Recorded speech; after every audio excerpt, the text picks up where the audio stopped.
Moi, j'ai pas de case et je veux surtout pas rentrer dans cette case-là. Donc, le plus compliqué pour moi aujourd'hui, c'est de créer mon propre marché. Mon propre marché, donc c'est la convivialité autour du feu. Donc, c'est le feu plaisir à l'extérieur. C'est vraiment ça que je défends, que je crée. Donc, je veux créer ma propre case et être précurseur dans mon marché. Bonjour, c'est Florent Leroy.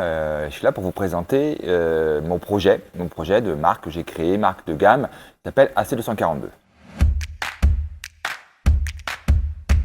Je viens du commerce B2B pendant une vingtaine d'années, puis 10 dernières années dans l'énergie bois, poêle et cheminée principalement, donc en B2B toujours. J'étais business développeur, donc j'ai créé des marques de poêle à bois, des foyers, des marques de foyers bois, foyers gaz, fumisterie, tous les accessoires et les périphériques qu'on trouve autour du marché du poêle et de la cheminée. Bon, ça c'est ma casquette d'avant. Le Covid est passé par là et voilà, je me suis séparé de mon ancien employeur.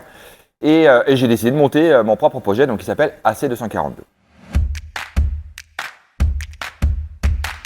D'où vient cette idée? Bien, écoutez, il y a pas loin de 10 ans maintenant, j'ai récupéré un vieux poêle à bois dans mon ancien travail. J'ai récupéré un poêle à bois qui partait à la poubelle. Et j'ai ramené chez moi, je l'ai posé sur ma terrasse. Et puis j'ai fait du feu avec mes copains. Je me suis rendu compte qu'on passait des moments... Des super moments magiques auprès du feu, on joue avec le feu, ça réchauffe l'atmosphère, on passe plus de temps dehors, c'est vraiment des moments conviviaux, amicaux, familiaux, qui sont vraiment forts. Et je me suis dit, quand j'aurai du temps, je vais creuser cette idée parce que, en faisant une petite recherche, il n'y a pas grand-chose, encore moins en France. Je me suis dit, quand j'aurai du temps, je vais le faire, je vais y aller. Et puis voilà, j'ai eu du temps, le Covid est passé par là, comme je disais tout à l'heure, et je me suis lancé. Donc j'ai créé cette gamme. J'ai passé un an, une bonne année même, tout seul, chez moi, à faire des croquis, à dessiner, à concevoir la gamme. J'ai travaillé avec des designers, des dessinateurs, et j'ai créé une cohérence de gamme, une identité visuelle, une charte graphique. J'ai fait de l'infographie pour pouvoir avoir un premier catalogue montrable pour des investisseurs. Ce qui est bien, c'est qu'à chaque fois, les gens qui ont vu mon catalogue avec les visuels donc infographiés, ils se projetaient tous. Les partenaires bancaires que j'ai trouvés ont tout de suite cru en projet. Mes partenaires associés, bien entendu, aussi. Les paysagistes et les piscinistes aussi, souvent, c'est des métiers complémentaires aujourd'hui. Eux aussi se sont projetés en disant OK, ces produits, ces tendances, donc ça donne de la valeur aussi, moi, dans le bouquet de travaux que je propose, moi, concepteur paysagiste, ça donne de la valeur parce qu'il arrive à construire un petit espace cocoon autour du feu. Il se différencie de ses concurrents, il propose quelque chose de nouveau, de sympa, de convivial. Et j'ai compris qu'il y avait quelque chose, donc ça a renforcé un petit peu mon idée de continuer dans cette direction-là. Je ne vais pas du tout aller, moi, dans le cooking parce que c'est trop concurrentiel. Je ne sais pas faire. Chacun, il y a des gens qui font très bien le boulot. Le marché sur lequel je suis, c'est pas évident parce que il y en a pas, ou il y en a quasiment pas. Aujourd'hui, il y a des marchés de cooking, donc du barbecue, mais le marché que moi je veux mettre en place, j'ai pas de case. On me met souvent dans la case Brasero, vous savez les Brasero table haute avec un anneau plancha, mais moi j'ai pas de case et je veux surtout pas rentrer dans cette case-là. Donc le plus compliqué pour moi aujourd'hui, c'est de créer mon propre marché. L'idée c'est d'être leader sur ce marché naissant qui n'existe pas. Donc créer mon propre marché. En Made in France, bien entendu, parce que c'est très très important pour moi, le Made in France. C'est une vraie valeur ajoutée. Ici, je suis dans l'atelier où tout se passe, où il y a des gens qui sont compagnons du devoir, qui sont formés et qui ont un savoir-faire énorme. Et donc, ça a une valeur. Et pour moi, c'est très très important. Donc, tout a été conçu, tout est fabriqué 100% ici. On se rend compte aussi qu'on duplique ce qu'on a à l'intérieur des maisons, qu'on le duplique à l'extérieur. Pergola, le barbecue, il y a 20 ans de ça, c'était des barbecues à 30 €, 50 €, 50 francs même. Aujourd'hui, des barbecues ou des planches à haute à 2, 3, 4 000 €, ça se vend comme des petits pains, je dirais. Avec une cible clientèle, bien entendu, plus. Il y a un marché qui est naissant et je veux être justement positionné dès le départ. Ma politique commerciale, c'est le B2B. Auprès de différentes typologies de clientèle, donc sur toute la France bien entendu. Les paysagistes, concepteurs paysagers, aménagement extérieur, donc eux ils vont dessiner tout leur concept global en intégrant ou pas bien entendu, mais c'est à moi de faire le travail, en intégrant mon produit dans leur conception paysagère, dans le package. Donc ça c'est une cible B2B importante.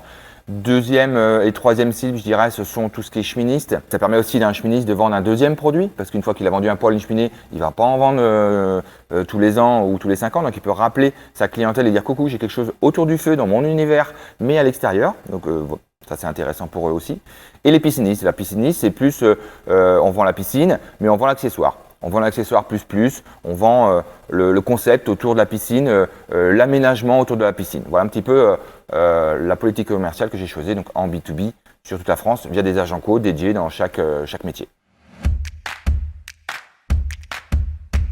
Les gros coûts ont été déjà faits, les coûts de conception, de création, d'infographie, de catalogue, de charte graphique, etc. Je les ai déjà apportés à la phase initiale du projet, même s'ils ont été bien travaillés depuis. J'ai des coûts de prototypage qui ont été assez conséquents et chronophages. J'ai des coûts de stock, un petit peu de stock, comme vous voyez derrière moi. Ici, c'est quelques stocks des débuts de série qu'on commence à fabriquer et à facturer. Il faut informer le grand public que ce produit existe. Donc ça, c'est un coût de communication. Et un autre coût de communication aussi, c'est les revendeurs B2B. Donc cheministe, paysagiste, concepteur 3D, pisciniste. Il faut aussi, via les réseaux, dire coucou, ce produit existe, il y a du business à faire. Venez nous voir, venez nous rencontrer, je vous accueille avec plaisir. Les principaux projets aujourd'hui, c'est l'éthanol. Parce qu'on se rend compte que si on veut atteindre le marché des cafés, hôtels, restaurants, donc des CHR, qui est un marché assez cible aussi, il nous faut des produits faciles d'utilisation, faciles d'entretien, confortables. Donc on est en train de développer des brûleurs. Nos produits vont être compatibles bois, bien entendu, bois bûche. On pourra mettre l'année prochaine, donc dispo, on espère début 2024, on pourra mettre un brûleur éthanol dans tous nos produits. Aujourd'hui, l'éthanol, la flamme, ça réchauffe, mais au niveau du cœur du foyer, c'est plutôt tempéré. Donc, l'éthanol nous a donné l'idée de se dire, ok, nos produits maintenant, on va les reconcevoir que pour l'éthanol. Donc, on garde évidemment nos produits bûches avec des options brûleur éthanol, mais on va on va modifier légèrement, pas l'aspect esthétique, mais l'aspect technique à l'intérieur. On va les modifier pour les rendre 100% éthanol. Donc il y aura une gamme 100% éthanol. L'avantage, c'est qu'on pourra les peindre. Les peindre parce qu'on ne monte pas en température ou très peu. Et on pourra les peindre parce qu'on a quelques retours qui nous disent ok, l'acier cortène c'est à la mode, mais moi j'aime pas. J'aimerais du noir, du gris, des couleurs neutres un petit peu. Donc voilà, ça c'est un gros projet qu'on a. On a plein d'autres déclinaisons parce qu'on fait du mobilier extérieur de convivialité. Et il y a encore plein d'autres projets que je ne peux pas vous citer encore aujourd'hui, mais il y a encore plein d'autres projets d'évolution de gamme. Donc des projets, c'est pas ce qui manque. On se focalise déjà sur notre lancement qui prend petit à petit le chemin de la réussite, on l'espère. Si vous êtes professionnel, contactez-moi, je vous reçois ici avec plaisir, que vous rencontriez les compagnons qui sont à l'œuvre. C'est eux qui ont le plus de valeur pour moi parce que c'est eux qui fabriquent. Sans eux, moi, je ne serais rien. Donc, venez nous rencontrer, venez nous voir. J'ai envie d'avoir des partenaires privilégiés. C'est-à-dire que je veux qu'ils croient au projet. Venez nous voir, vous allez comprendre et vous allez bien appréhender toutes ces choses-là. Donc, j'ai envie de construire une belle histoire avec vous. Et je suis content de vous avoir passé ces messages. J'espère que je vous ai convaincu par ma passion du produit. Passez une très bonne journée. À très vite sur les réseaux. À bientôt.